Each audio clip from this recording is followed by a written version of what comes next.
Orugallu 9 nation టీవీకి స్వాగతం. వచ్చే నెల జూలైలో జరగబోయే బోనాల జాతరను ఘనంగా జరిపేందుకే ప్రభుత్వం సిద్ధమవుతుంది. జూబ్లీహిల్స్ MCHRDలో బోనాల పండుగ ఏర్పాట్లపై రివ్యూ మీటింగ్ జరిగింది. ఆషాఢ మాసం బోనాల పండుగ ఘనంగా ఏర్పాటు చేసేందుకే ప్రభుత్వం అన్ని శాఖలతో మీటింగ్ జరిగింది. దేవాదాయ శాఖ మంత్రి కొండ సురేఖ, రవాణా శాఖ మంత్రి పొన్నం ప్రభాకర్ అధికారులను దిశానిర్దేశం చేశారు. ఈ సమావేశంలో GHMC mayor Vijayalakshmi, deputy mayor Srilatha, Shobhan Reddy, Rajya Sabha సభ్యులు అనిల్ యాదవ్, విభాగాల అధికారులు పాల్గొన్నారు. ఆషాఢ మాసం బోనాల జాతరను విజయవంతం చేసుకోవడానికి తీసుకోవాల్సిన చర్యలు, శాంతి భద్రతలు, దేవాలయ వద్ద భక్తులకు చేయవలసిన ఏర్పాట్లు తదితర అంశాలపై సమీక్ష సమావేశం జరిగింది. ప్రాబ్లం రాకుండా అదనపు బస్సులు కూడా వేయాలని చెప్పి కూడా ఆర్టీసీ వాళ్ళని కోరడం జరిగింది. హెల్త్ డిపార్ట్మెంట్ వాళ్ళకు కూడా డైరెక్షన్స్ ఇవ్వడం జరిగింది. పోలీస్ డిపార్ట్మెంట్ వాళ్ళకు కూడా అన్ని చోట్ల కూడా సరి అయిన బందోబస్తు ఏర్పాటు చేసి ఇక్కడ వచ్చే భక్తులకు ఇబ్బంది కలగకుండా మళ్ళీ ఇంటికి వెళ్లే విధంగా వాళ్ళను చూసుకోమని చెప్పడము. అదేవిధంగా మెట్రో సేవలను కూడా అందించాలి, ఎక్స్ట్రా మెట్రో ట్రైన్స్ నడిపించాలని చెప్పి కూడా వారికి చెప్పాము. అదేవిధంగా అడ్వర్టైజ్మెంట్ కూడా పెద్ద ఎత్తున చేపట్టి ఈసారి భక్తులు ఎక్కువగా వచ్చేటువంటి అవకాశం ఉన్నది. ఎందుకంటే ఉచిత బస్సు సౌకర్యం ఉంది కాబట్టి పెద్ద ఎత్తున భక్తులు వచ్చే అవకాశం ఉంది కాబట్టి ఆ క్రౌడ్ కంట్రోలింగ్ మేనేజ్మెంట్ కూడా చేయాలని చెప్పడం జరిగింది. అంతేకాకుండా ఇక్కడ ఉన్నటువంటి అన్ని జిల్లాలకు సంబంధించినటువంటి కలెక్టర్లను కూడా మళ్ళీ అన్ని శాఖలతోటి రివ్యూ చేసుకుంటూ బోనాలు అయిపోయే వరకు కూడా కోఆర్డినేషన్లో ఉండి అందరూ కూడా మంచిగా బోనాలు జరిగే విధంగా సహకరించాలని కోరడం జరిగింది. ఇక్కడ వచ్చిన ప్రతి అధికారి కూడా ఈ రోజు నుంచి బోనాలు పూర్తి అయ్యే వరకు కూడా మరి కోఆర్డినేషన్లోనే ఉంటారు. మా దేవాదాయ శాఖ నుంచి కూడా మేము చేయాల్సిన కార్యక్రమం మేము చేస్తాము. టూరిజం సెక్రటరీ, మా ఎండోమెంట్ సెక్రటరీ ఒకరే కాబట్టి టూరిజంకు సంబంధించిన కళా బృందాలను తీసుకురావడం కానీ వాళ్ళ ద్వారా ప్రజలను ఏ విధంగా మరి ఎంటర్టైన్ చేయాలి అవన్నీ కూడా వారు చూసుకుంటారు. అదేవిధంగా లేజర్ షోస్ అయితేనేమి ఇవన్నీ కూడా వారు చూసుకోవడం జరుగుతుంది.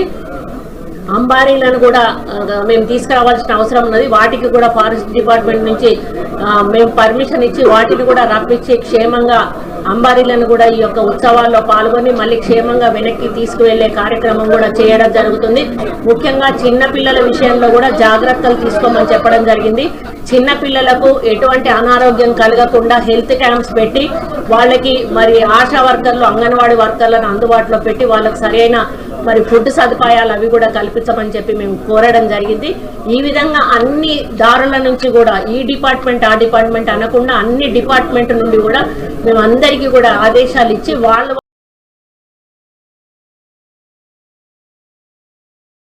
ఏ విధంగా మరి ఎంటర్టైన్ చేయాలి అవన్నీ కూడా వారు చూసుకుంటారు. అదేవిధంగా విఫలం చేశారు. ములుగు పోలీసులు మందు పాదరాలను అమర్స్తుండగా ఓ డిప్యూటీ దళ కమాండర్, 2 దళ సభ్యులు సహా 3 మిలీషియా సభ్యులను అరెస్ట్ చేసి మీడియా సమావేశం నిర్వహించారు. తెలంగాణ ఛత్తీస్గఢ్ సరిహద్దు గల వెంకటాపురం మండలం తాడపాల అటవీ ప్రాంతాల్లో నిషేధిత CPI మావోయిస్టుల పార్టీకి చెందిన 2 మహిళలు, 4 మగ మిలీషియా సభ్యులు పట్టుకొని వారి వద్ద నుండి ఒక DBBL తుపాకీ, 4 కిట్ బ్యాగ్లు, 2 వాకీటాకీలతో పాటు భారీ పేలుడు సామాగ్రి స్వాధీనం చేసుకున్నారు. ఈ సందర్భంగా జిల్లా SP శబరీష్ మాట్లాడుతూ పట్టుబడిన వారి వివరాలు, పట్టుబడిన మావోయిస్టులు పలు నేరారోపిత కేసులో ప్రధాన నిందితులని, ప్రభుత్వ నిషేధిత CPI మావోయిస్టుల పార్టీలో పనిచేస్తున్న మావోయిస్టులు జనజీవన స్రవంతిలో కలిసి పోలీసులు ఎదుట స్వచ్ఛందంగా లొంగిపోవాలని పిలుపునిచ్చారు.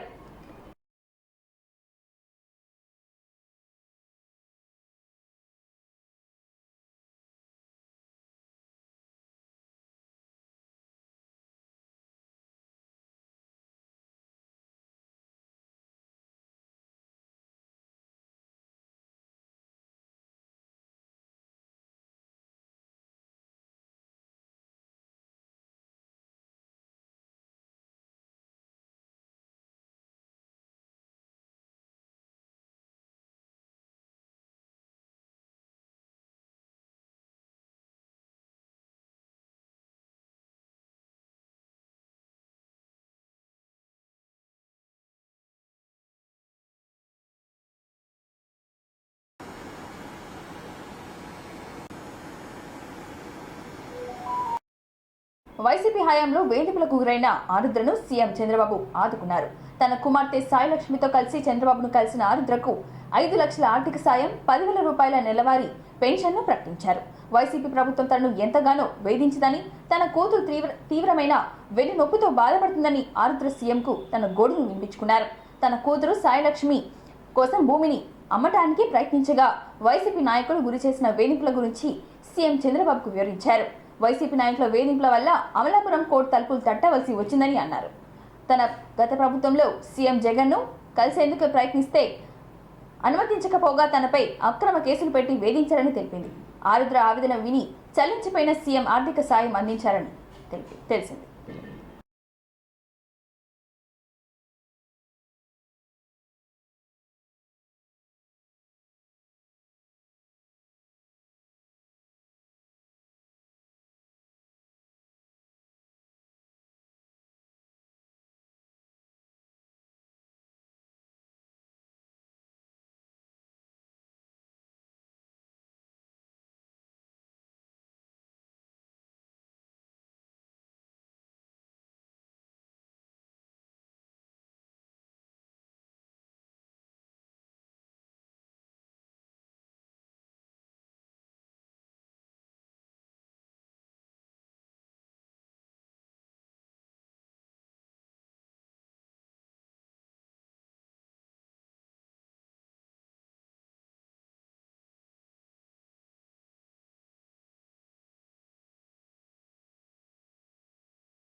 తెలంగాణ రాష్ట్ర హస్తకళ సంస్థ చైర్మన్ నాయుడు సత్యనారాయణ నర్సాపురంలోని ఘనంగా ఉప ముఖ్యమంత్రి బట్టి విక్రమార్క జన్మదిన వేడుకలు అన్ని వర్గాలకు సమన్యాయం సంక్షేమం కాంగ్రెస్ ప్రభుత్వంతోనే సాధ్యమని రాష్ట్ర హస్తకళ సంస్థ చైర్మన్ నాయుడు సత్యనారాయణ పేర్కొన్నారు. శనివారం నిర్మల్ జిల్లా నర్సాపూర్ మండలం కేంద్రంలోని 30 ఆరోగ్య కేంద్రంలో ఏర్పాటు చేసిన రాష్ట్ర ఉప ముఖ్యమంత్రి బట్టి విక్రమార్క జన్మదిన వేడుకల్లో ఆయన ముఖ్య అతిథిగా పాల్గొని ప్రసంగించారు. సమత ఫౌండేషన్ ఆధ్వర్యంలో నిర్వహించిన ఈ కార్యక్రమంలో ముందుగా రక్తదానం నిర్వహించి అనంతరం హాస్పిటల్లో రోగులకు పండ్లు పంపిణీ చేశారు. ఈ సందర్భంగా రాష్ట్ర హస్తకళ సంస్థ చైర్మన్ నాయుడు సత్యనారాయణచే కేక్ కట్ చేయించారు. ఈ సందర్భంగా ఆయన మాట్లాడుతూ కాంగ్రెస్ ప్రభుత్వంలోనే అన్ని వర్గాలకు వినూత్నమైన సంక్షేమ పథకాలు కార్యక్రమం ద్వారా ఫలాలు దక్కుతాయని చెప్పారు. దేశ చరిత్రలోనే ఎక్కడ లేని విధంగా ఏ ప్రభుత్వం కూడా అధికారంలోకి వచ్చిన 3 నెలల్లోనే ఇచ్చిన 6 గ్యారంటీల్లో 5 గ్యారంటీలను అమలు చేసిన ఘనత లేదని చెప్పారు. ముఖ్యమంత్రి రేవంత్ రెడ్డి, ఉప ముఖ్యమంత్రి బట్టి విక్రమార్కలు సమన్వయంతో రాష్ట్రంలోని అన్ని వర్గాల ప్రజలకు వినూత్నమైన సంక్షేమ పథకాలు ఫలాలు అందేలా ప్రణాళికబద్ధమైన రీతిలో ముందుకు వెళ్తున్నారని అన్నారు.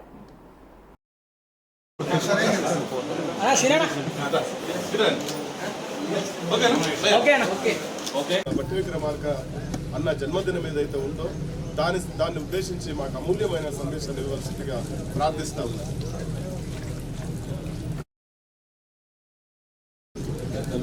ఈ కార్యక్రమానికి ఇక్కడికి రావడానికి ఆ టైంలో నేను జాయిన్ కావాలన్నా మీ చేతుల మీద అంటే లేదు నీకు నా చేతుల మీద కాదు, నీకు ఉన్నటువంటి ప్రయారిటీ మల్లికార్జున ఖర్గే గారు ఏఐసిసి అధ్యక్షులతోనే నిన్ను జాయిన్ చేసుకుంటామని వారు వచ్చేదాకా ఆగి మల్లికార్జున ఖర్గే గారితోనే వీరికి సెలవు కప్పించి దండగా వేసి మన పార్టీలోకి ఆహ్వానించారు.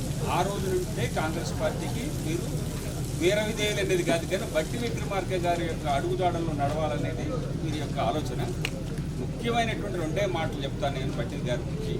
ఆయన సెంట్రల్ యూనివర్సిటీ స్టూడెంట్. ఆయన వ్యక్తిత్వం ఎలాంటిదంటే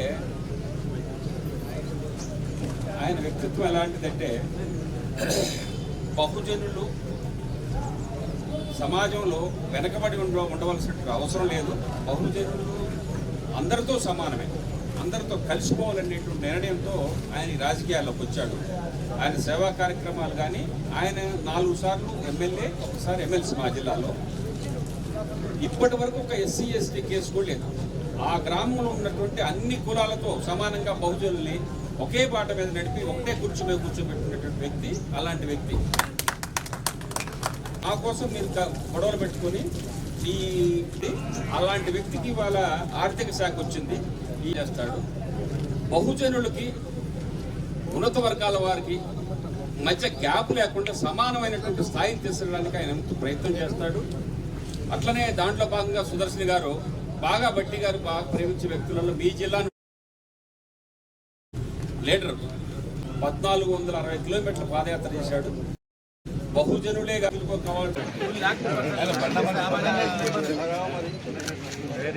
యూసఫ్గూడలోని మాస్టర్స్ కాలేజ్లో మొదటి సంవత్సరం చదువుతున్న విద్యార్థిని యూసఫ్గూడ చౌరస్తాలో మూల మలుపు వద్ద ప్రమాదవశాత్తు బస్సు చక్రాల కింద పడింది. మృతి చెందిన విద్యార్థిని మొహరిన్గా పోలీసులు గుర్తించారు. ఘటనా స్థలానికి చేరుకున్న పోలీసులు ప్రమాదానికి కారణమైన ఆర్టీసీ బస్సును పోలీసు స్టేషన్కి తరలించి డ్రైవర్ని అదుపులోకి తీసుకున్నారు. ప్రాథమిక విచారణ అనంతరం మృతదేహాన్ని పోస్టుమార్టం నిమిత్తం హాస్పిటల్కి తరలించారు.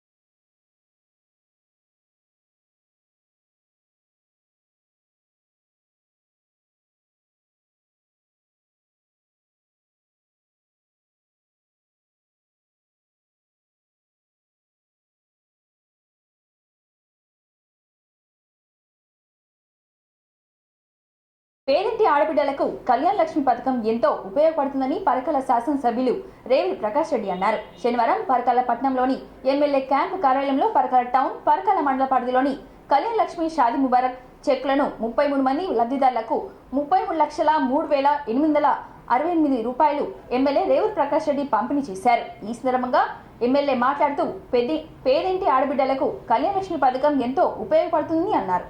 ప్రభుత్వ సంక్షేమ పథకాలు ప్రజలు సద్వినియోగం చేసుకోవాలని, పేద ప్రజల సంక్షేమ ధ్యేయంగా కాంగ్రెస్ ప్రభుత్వం పనిచేస్తుందని అన్నారు. ఈ పథకం తెలంగాణ ప్రభుత్వం ద్వారా నేరుగా లబ్ధిదారులకు అందుతుందని తెలిపారు. కళ్యాణ లక్ష్మి షాదీ ముబారక్ పథకంతో రాష్ట్రంలోని ఎంతో మంది పేద కుటుంబాలకు ఆడపిల్లల పెళ్లి భారం తగ్గిందని పేర్కొన్నారు. రాష్ట్రంలోని అన్ని వర్గాల ప్రజలకు అండగా నిలవడమే రాష్ట్ర ప్రభుత్వం లక్ష్యమని తెలిపారు.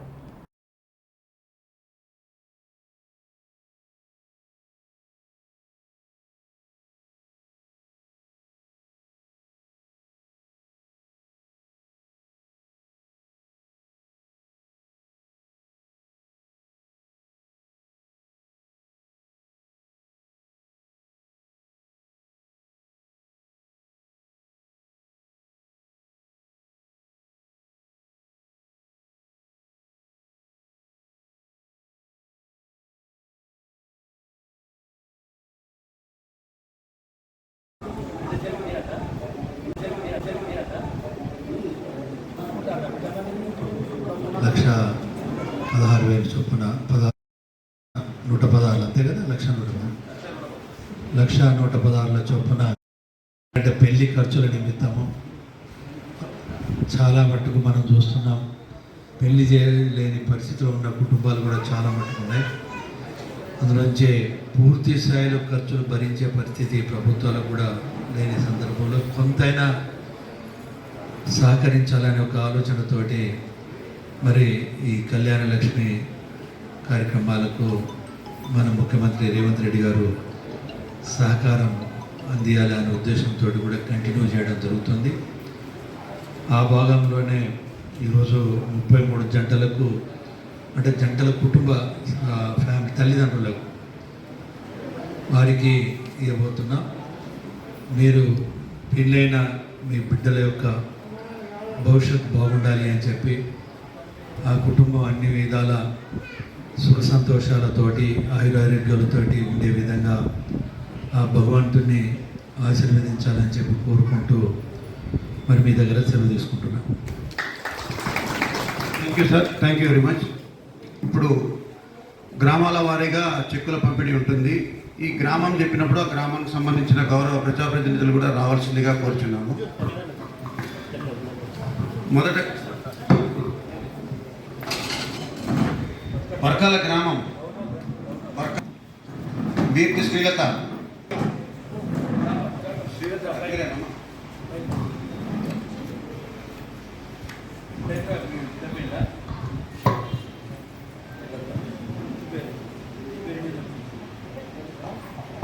నెక్స్ట్ కావ్య, ఉప్పకాయల కావ్య,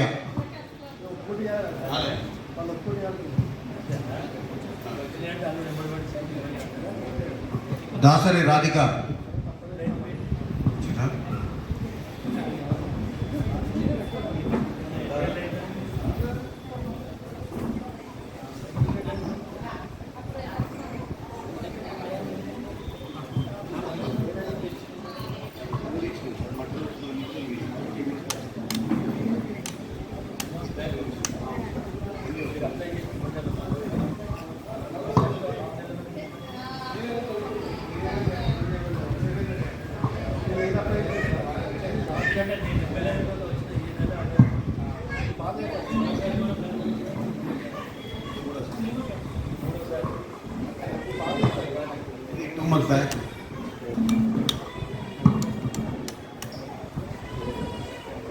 దాసరి రాధిక,